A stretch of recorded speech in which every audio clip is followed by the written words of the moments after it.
الحمدللہ وکفا وسلام علی عبادہ الذین اصطفى۔ معزز سامعین و ناظرین، حضرت یوسف علیہ السلام کے مبارک تذکرہ میں آج ہم آپ کی خدمت میں 5ویں قسط کے ساتھ حاضر ہیں۔ آج کی ویڈیو میں آپ کی خدمت میں حضرت یوسف علیہ السلام کے تذکرہ میں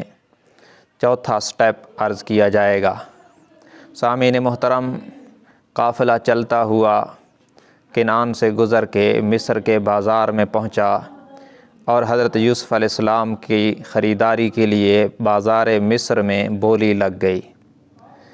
جس کو دیکھ کر شاید مشیت نے بھی مسکرایا ہوگا کہ جس بچے کی عظمت پر دنیا کی شاہیاں بھی ناز کریں گی، آج وہ مصر کے بازار میں بیچا جا رہا ہے۔ مختلف لوگ خریدار بنے، مگر بالآخر مصر کے وزیر خزانہ نے خریدا، جس کا نام قطفیر تھا اور اس کی بیوی کا نام راحیل تھا، جسے زلیخا کہا جاتا ہے۔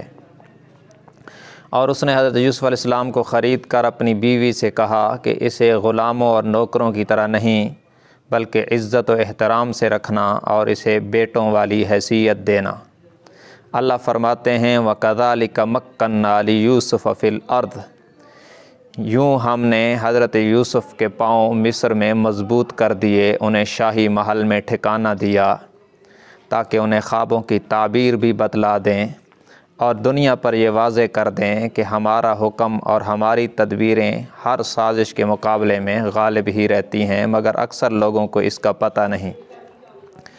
حضرت یوسف علیہ السلام کنعان کے کنویں سے نکل کر بکتے ہوئے مصر کے بازار سے شاہی محل میں آ گئے، اور وقت گزرنے کے ساتھ ساتھ حضرت یوسف علیہ السلام کے چہرہ انور پر نبوت کے جمال میں جوانی کا رنگ بھرنے لگا۔ وَلَمَّا بَلَغَ أَشُدَّهُ آتَيْنَاهُ حُكْمًا وَعِلْمًا، جب پر نور چہرے پر جوانی کا جمال آیا تو مالکہ جس نے خریدا تھا اور جس کو اس کے شوہر نے کہا تھا اسے نوکر یا غلام نہیں بنانا،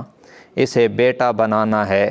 حضرت یوسف علیہ السلام کے پرجمال چہرے کو دیکھ کر زلیخا کی نگاہیں بدل گئیں، ان میں محبت کے بجائے ہوس آ گئی، پاکیزگی کے بجائے نجاست آ گئی۔ اور پھر کیا ہوا آپ کی خدمت میں عرض کریں گے آئندہ ویڈیو میں۔ تب تک کے لیے اجازت دیجیے، اللہ حافظ، السلام علیکم ورحمۃ اللہ وبرکاتہ۔